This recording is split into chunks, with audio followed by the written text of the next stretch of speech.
My name is Kamalle Dabboussy, and I'm very happy to be able to bring to you this series of mayoral candidate interviews for those that are running for the Mayor of Liverpool City Council. We would have liked to have been able to bring people together, but in the current environment that's been difficult. So we're presenting these interviews based on questions the community have submitted to us in order that these candidates respond to your questions. We hope we find value in these interviews. Good afternoon. We're here today with mayoral candidate for the Liberal Party, Ned Mannoun, and we're going to get to know Ned today as a candidate running for Mayor of Liverpool City Council. I think that we're quite fortunate that Ned's running, who actually has known the MRC for some time. You've sat on our board, we've had a longer association, so I might ask you to introduce yourself to our listeners. Thank you very much, Kamalle, and thank you everyone for tuning in and listening to this. When you say we've had a long relationship, you make me feel old because I didn't realise it has been this long. I think we're from 2008. We got to know each other when we were 2, it's okay. Yeah, there you go, exactly. Marhaba everyone. My name is Ned Mannoun. I am the former mayor of Liverpool. I was the mayor from 2012 to 2016 and have been a councillor before that. And at the moment have decided to put my hand up and contest the election to have the opportunity to represent you. I live in Liverpool ever since moving here from the USA. My father was born in Sierra Leone, my mother was born in Lebanon, and I was born in Boston in the US and have lived in Liverpool since 1993, and I call it home. And hopefully this is where my kids and great-grandkids will continue to live and enjoy. So you are multicultural in your story? 100%. Absolutely, welcome. Thank you very much. Ned, we've got some questions that we've asked of the community, the community have submitted some questions, and we've highlighted some of the questions that they've asked us. These are the questions from the community to ask you. Recently, we've had the lockdown with Delta, and through the Delta wave, local residents felt that they were overlooked and their voice wasn't heard. As Mayor, what can you do to make sure that the voices of Liverpool are heard? Yeah, look, I think the first thing, it's not about providing a critique on the current mayor, so I don't want to do that. But I think the challenging situation that we've just had, the question is, what role can council play to make sure that the people's lives are easier? Right? And I think there are numerous opportunities that were potentially wasted. Because let's look at what we were. We effectively were locked into a 5-kilometre radius, right? Which means we probably only really had one park that we could go to. Mm-hmm. The positive thing is that park, you'd go there and it became the sort of our social and community outreach, right? And you'd see the same people there, and it was a pretty good vibe that was happening. And I remember going there, and I was living in Middleton Grange at the moment, and you see all the people using the park, and it's like, where's council? Where's council cleaning the equipment, playing its role? Why do the mothers have to go and take their children to the bushes to go out there and use the toilet when you have a toilet block that's existing there that isn't opened, right? So I think council was not very reactive in this scenario, and it needed to step up its game, right? So whilst there was once again, it's an international and national and state-wise health pandemic, locally, what role can we play? Being the voice is part of that, right? I think we saw next door with Frank Carboni. He was very vocal, he was very clear with his communication, and he stood up for people, and I think he did a very good job of that. And we didn't necessarily have that right here. If we work together, if I was the mayor at the time, we were working with Frank and working with the other mayors and providing a collective voice, right? And we could sit around the table and say, okay, well, who do you know and how can we help? Where can we get out there, right? Mm-hmm. And really, what's the messaging? Thankfully, now we're out of it, right? We're obviously getting there. We're almost at the final stage of the lockdowns being lifted. And I think it was multifaceted. You know, it's like, how do we get out of lockdown ASAP? How do we communicate with there? How do we communicate to the state? But I just looked at it like this: Hoxton Park Road has a bunch of traffic already, and we had a testing centre there, causing a massive backup, making it even worse for residents. We didn't need that. That should have been at the Catholic Club. Council should have played a role in leading the way in these discussions and getting the right facilities in there at the right time. Initially, we needed Pfizer vaccines and we needed the ASAP. I did make some comments on my Facebook because a lot of people started asking me, Ned, you were the mayor, what would you do? So we made it clear. We said, look, we need to get more vaccines in here. If you're concerned about it being spread in the Southwest, I think we were doing a good job of it in that we were listening to the health orders. But we need, if you want to get the vaccine here ASAP, and we can at least bring the numbers down. And it started to happen. Mm-hmm. But I have to say one thing, right? Yes, to our multicultural community, right?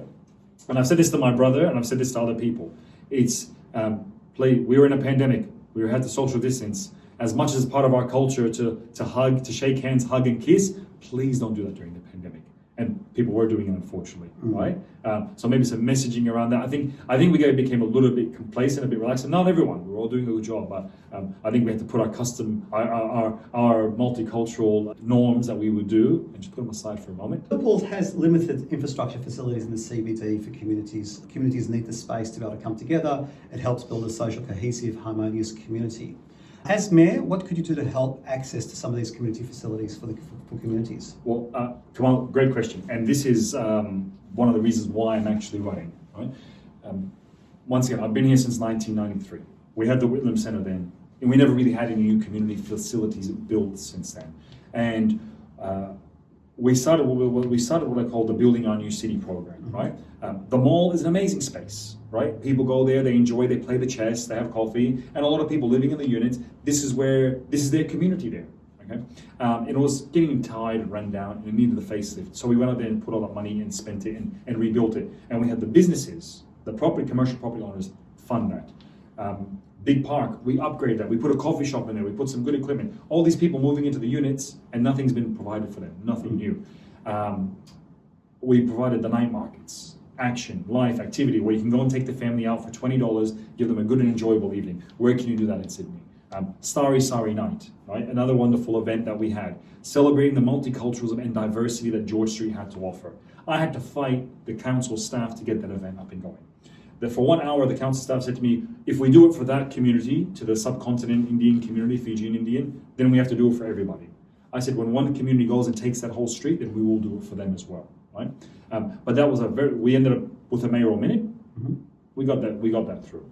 And we would have 4,000, 5,000, 6,000 people coming to the event, and we were celebrating diversity, right? What a great example it was to actually see the colors, the taste, the food, whatever it is, to build bridges, right? That what we saw, that was not a subcontinent culture, but that is the Australian culture, because that's what I like to call it, because I don't see us now as migrants. We are Australians, and this is our country. These events, unfortunately, don't exist anymore. So number one is this council stopped it, and I want to bring those communities back because it built social cohesion. From a physical infrastructure point of view, we had no new halls built in the CBD, yet our population has gone to the roof, right? The Whitlam Centre hasn't had any upgrades, but we did spend a bit of money on air conditioning and stuff you didn't see last time. But the only thing that's been built is the Carnes Hill Community Recreation Centre, which we built, which is Liverpool Council's biggest infrastructure project at the time, $60 million. We delivered that. We started the designs for the Lernia Community Hub, which has also been funded by the state and the federal government, which is going to be opening in the beginning of the new year, right, as part of the city's deal, right? So they're one part of it, and I just want to give that context, and sorry for the long answer. But there's something amazing that we have in Liverpool that not many people have, and it's the Georges River, an amazing, beautiful space that exists. And if anybody saw Channel 9 yesterday, well, yesterday was the 16th of Wednesday, go to my Facebook, you can see it there, Ned Mannoun for Mayor, right? But you can see this opportunity, this natural resource that we have that is gorgeous and amazing, and it's why the city was founded on. Our goal is to give that river back to the community. Chippinona Lake, that was my backyard when I grew up. I went there the other day after lockdown, and it's still, the sheds all run down. Like you're talking about things were built 30 years that are tired and really need to be demolished and need to be changed. And when the kids are commenting on it, it's pretty bad. So we need to go and invest in that infrastructure. At the moment, council is building a new building for themselves. That's what they're seeing as their number one priority. So they're taking $195 million of our money to build that facility.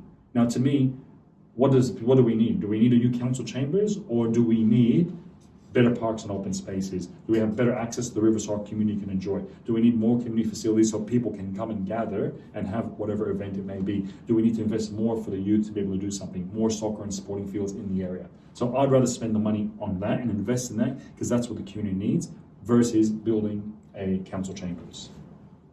And actually, in your answer, you've hit upon one of the other concerns the community has, and you talked about the Georges River, and the Georges River itself is an important meeting place for Indigenous communities, for the whole of Liverpool, most notably our recent arrivals, some of our recent arrivals being the Mandain community.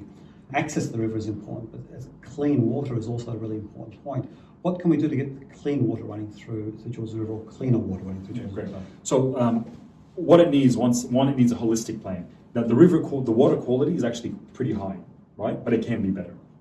So if you look at, in my story, we said, in 6 months we can be enjoying the river. And what I meant by that is having the opportunity to take the family out and have a cup of coffee and have a nice little meal along the water. We should be able to do that, or take the kids for ice cream. At the moment, I take my kids to Darling Harbour, right, where the IMAX used to be and all that, because they can play in that amazing park that exists, right? They can have ice cream. We can have lunch and we can have ice cream. But why? And you see the families who are there. You can tell they're from Western Sydney. Why shouldn't we have that here? We have that opportunity, and it's getting a standard that is very high in our open spaces is what we want to do.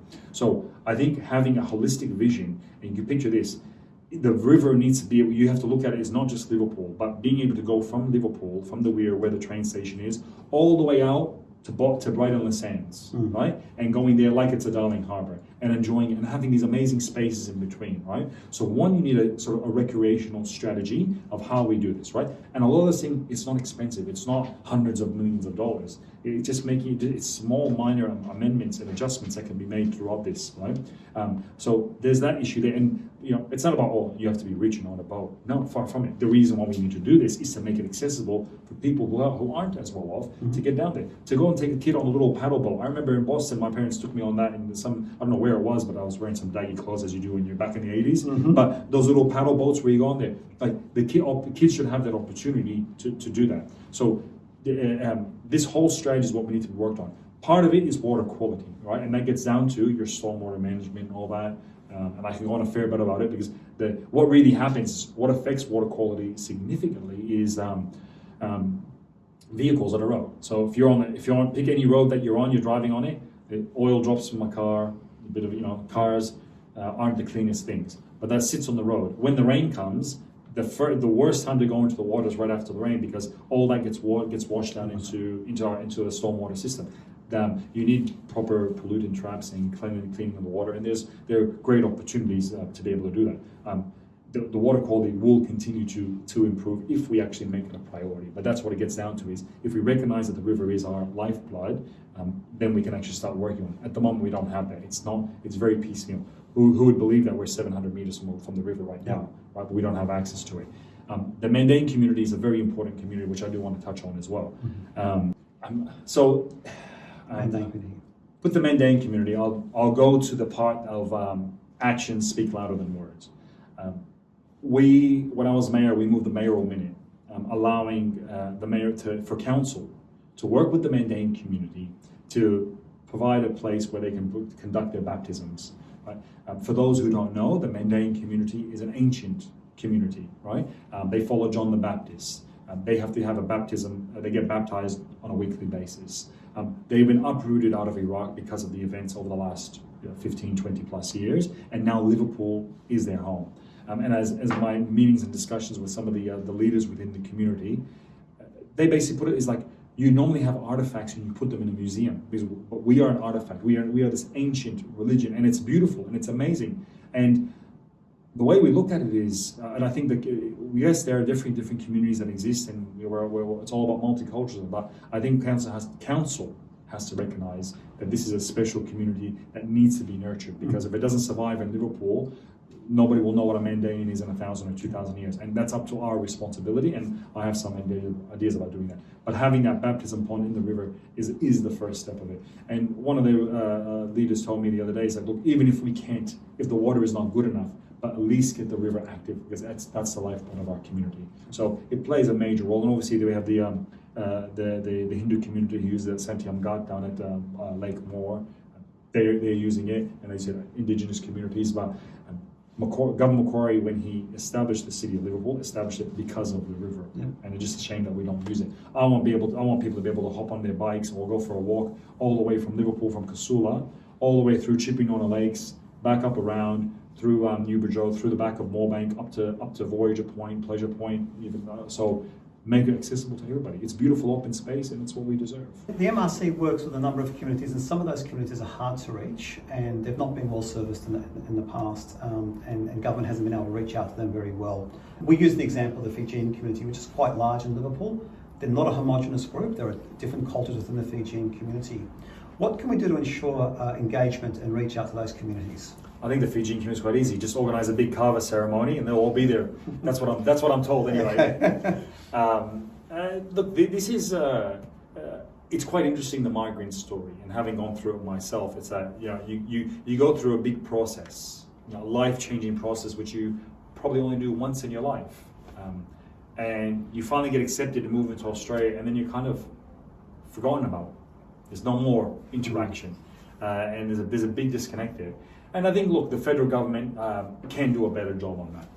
But the reality is they're doing their thing. I guess the question is, what can the Migrant Resource Centre do? What can the council do? Council's role is to communicate with. It's supposed to. In the act it says to facilitate communication between the community and council. And if you do that, I think you get a better outcome. How could you put it? If I know about you and we're communicating more, then our relationships become stronger. If I don't know about you and don't know who you are, we're divided, and that provides and potentially breeds fear, which has a bunch of negativities there. If you look at it, what I would love to see happening in Liverpool, so if we're going to be a city, right, and there's an important reason which we need to be a city, because we don't want people spending hours traveling every day to go to work, right? And our community is becoming more educated. I think our university education levels are going through the roof, because what that means is the migrant who's turned up to Liverpool with nothing has worked their way up, right? Spent 20 years and working, paying off their mortgage, doing what they had to do. But what they've done is not for themselves, they've done it for their kids. And they've given their kids the best opportunity and want them to excel. This is the story that we're seeing through Liverpool. The person is getting the degree, but they're not finding the employment locally to match that. So, and I'll get back to your point in the question, right? But they're not finding that employment. So Liverpool, the best way to describe it, needs to be like Parramatta, but even better. And once again, the river comes into this because it's about recreation and all these things. So what does a city do? A city has action, it's activity, it's colorful, right? There's life to it, right? Not you come through at nighttime and you're scared. We don't want that. That's why we started doing the Eat Street and all these things, and that's why we started doing the events. So let's get back Starry Night, and we now have a way for a council and dealing with these community groups, to start talking with them, and we can start gathering information and contacts and building stronger relationships. But that's one group, right? Why shouldn't we have Carnivale down in Liverpool, right?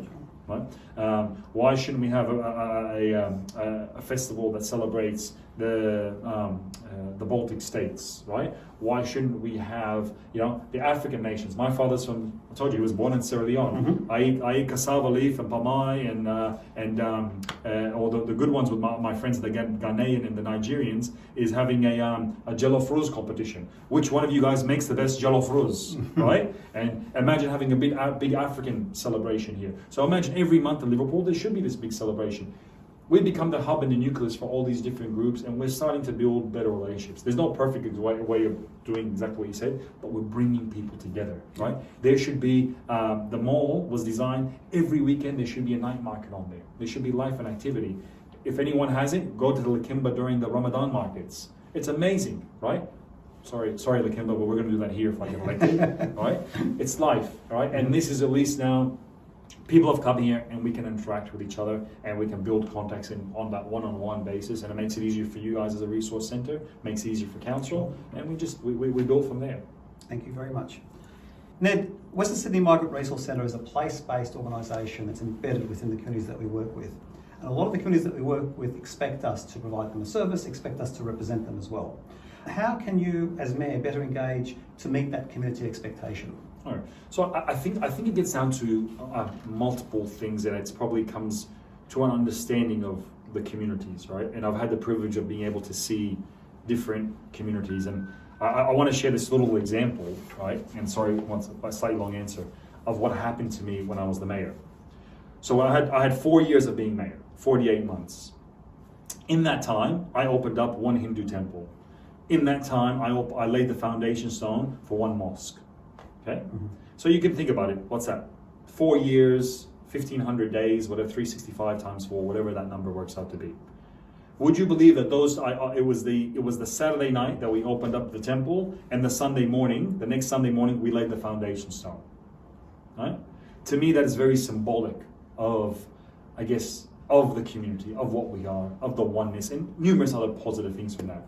But I think what the migrant story of what's happened, and what I guess a major role of what we need to do is we've got to provide the infrastructure for the community. Mm-hmm. Whether it's firstly it's the places of worship, right? The schools, so they can maintain culture and identity. You know, I don't want to be sitting here in 50 years where people have lost the language. Australia's strength is its multiculturalism, right? And we're the third, fourth generation migrants, and I feel in this respect that my kids don't speak Arabic.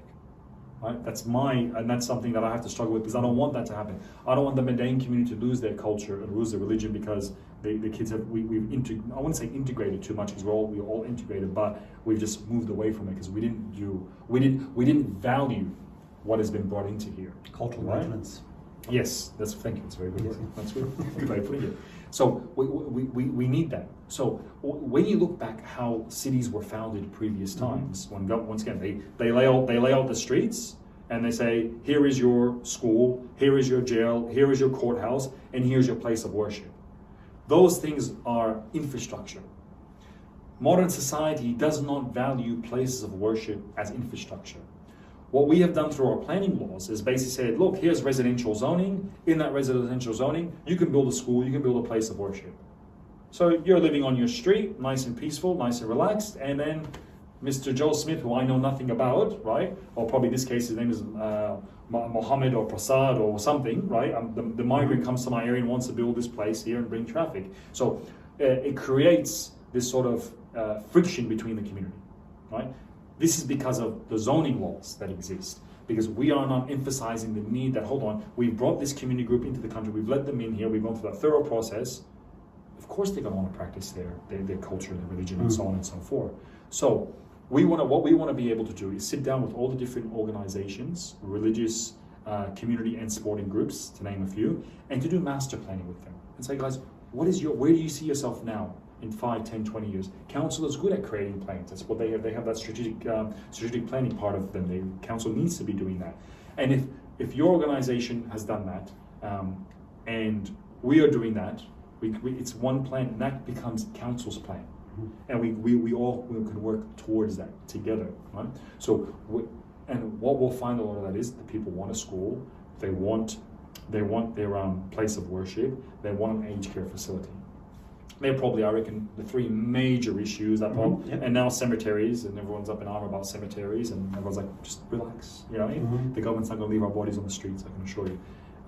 So I think that if with the Migrant Resource Centre playing that role as being that lead agency, that lead contact with the community, and then working with council as one, right? And we go up and do these plans, I think a lot of the work that you guys need to do is done, because we're doing it together, right, as one. And I think this is the key. It's getting together and saying, recognizing that this community needs infrastructure, right?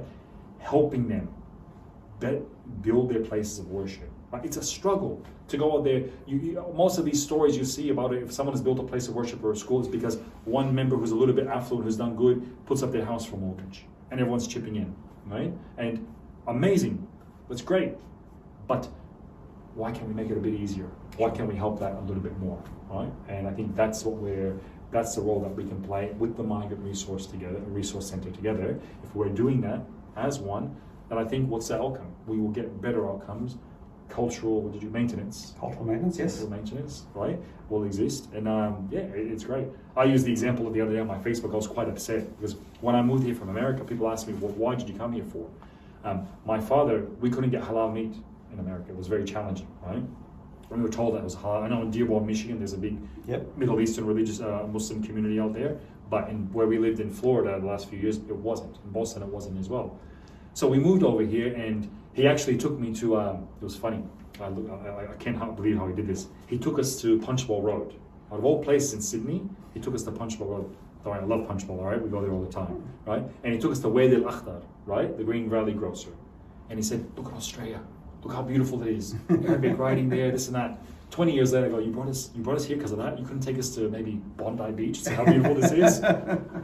But it's been a bit cheeky, but where we used to go to the Lowsy in Liverpool, so everyone knows the up in Macquarie Street. And that was, I think it was one of the first, if not the first, multicultural grocer, Middle Eastern grocer that existed. And they closed down. Yes. And it's like, I actually called the Heritage, Glenn Optenbrow from the Heritage Society. I said, mate, you want to come in, you might want to, even though this is modern history, I think you need to record this. And he said to me, yeah, he goes, I used to buy my hummus from there. Right? So it's aware of it. And Liverpool has that strong history as well, absolutely.